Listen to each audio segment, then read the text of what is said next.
everyone, welcome on and I'm Velvet. Thanks for joining me today for this speed build in The Sims 4. What are we speed building today? Great question. We are speed building a dorm common room.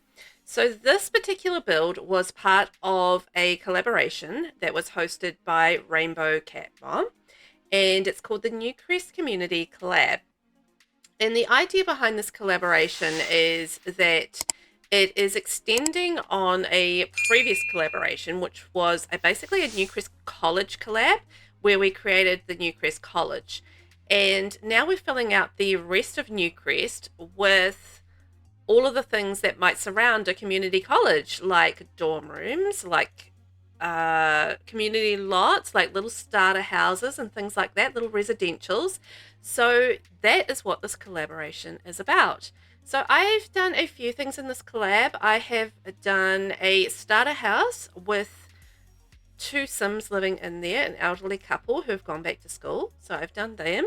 And then this is the last thing that I did for the collaboration, which is a common room for the dorms. So this is kind of like a hangout area for the students, and you know, they can get some food, they can socialize, they can basically have their downtime. It's their downtime zone. You know, students work hard, particularly in The Sims 4. Like, have you ever played through the university thing in The Sims 4 and like gone through and done a full semester with as many courses as you can, which I think is about 4. So 4 courses, and you go boom, boom, boom, and go right through and do 4 courses for each semester until you finish university in The Sims 4. And it's actually really full on. You don't have a lot of downtime or spare time. So I feel like having something convenient in your dorm area, something like this, would be so good, because I was playing in Brightchester actually fairly recently in my Not So Berry challenge, and my sim moved into the dorms there, and I found them really lacking. I got really a little frustrated with the fact that I couldn't just make my own food. I didn't want to give the Sims a full kitchen here, like with an oven and everything like that, but I thought like a little microwave and a fridge and a dishwasher and a sink so they can clean up. You know, that would be so more helpful. So more helpful, is that English? A lot more helpful than the dorm rooms that they have already set up in Brightchester. I felt like that was going to be the case. And then we're going to have a really good, upgrade to what is already in place in the game. Although this is for Newcrest, not for Brightchester. This is a whole new community or college community that we're building in Newcrest. So I think that's really cool. But yeah, I do really feel like the Sims or the dorm rooms that you get with the game, you get a little bit shafted when you move into the dorms and you just like have basically a bed and a desk, and that's it, and like a TV in a toilet and shower. Kind of like, well, it was a bit hard going, I've got to say.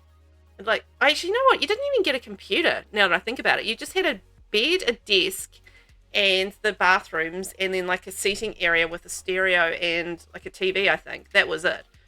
Which is, I'd be a little bit disappointed with that, particularly if I wanted to have blow off some steam, and there was not much to choose from. A little bit sad. So I wanted to give the Sims in my dormitory area like a little bit something more than what you get in the dorms in Brightchester. I thought, you know what, let's upgrade on what was available in Brightchester. So I was thinking about things that I wanted. So definitely needed a little kitchen area, so a little kitchenette so they can make some yummy meals, some seating so they can sit down and actually eat properly. And then I was thinking like the ping pong table. Do they call it something else in the game? It's something pong. It's not beer pong. But anyway, the ping pong table. And I wanted to have a foosball table as well. TV, stereo, and reading as well. So those were the main things that I did think I wanted to have included in this room. So managed to fit it all in. And I also, I don't know, I kind of debated having like a really nice, pristine kind of dorm room. And I thought that would look really nice. But then I thought, well, realistically, how many teenagers really like to tidy up after themselves and would keep this sort of area clean? So I didn't want to also go like super messy, because I felt like, you know, they would still, I don't know, would they have someone that made sure they cleaned up after themselves at least a bit? But yeah, I wanted it like a little messy and a little worn down, and you know, not like super modern and up to date and, you know, pristine. That was kind of not the vibe I wanted to go for, but like a little tiny bit rundown. Like I've done a couple of scratches on the wall, and there's like a little water stain down by the sink because somebody flooded the sink, and there's like a, you know, another little stain on the wall over by the fridge because someone spilt something when they were taking it out of the fridge. You know, just I wanted to give the room like a feel like it's had life in it, and it's got a little bit of a story behind it, you know. And you know, someone broke that lamp a little bit, you know, it's a little bit tilting off to the side, stuff like that. I just wanted to make it feel like it had been used and lived in, and wasn't like a brand new kind of room. That was the vibe I was going for with this one. So I feel like I did little touches of that without going over the top with it. That was my feeling on it. I don't know if you guys feel the same way, but hopefully you do. I don't know. And I did like a little dirty cup by the sink, and, you know, just like little tiny touches without going over the top with it. I you know, restrained myself a bit. And another little touch that I did was I pulled through like geometric shapes throughout this room as well. You can sort of see that with the pastel pop console tables that I chose, and then the wallpapers that I chose on either end. So you've got the base game checked wallpaper in behind the TV, and then you've got the Riviera Treat tile in behind the kitchen.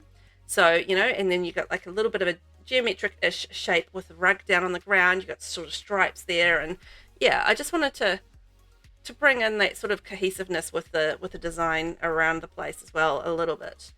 I thought it was cool, and I wanted to use like different kinds of furniture as well, just to give it a little bit more of an eclectic feel.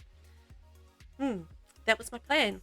Anyway, I think we're about done with this build. I just was doing the final touches, a little bit more lighting, and I think we're about done. So thank you for watching. Enjoy the tour, and I'll catch you next time. Bye.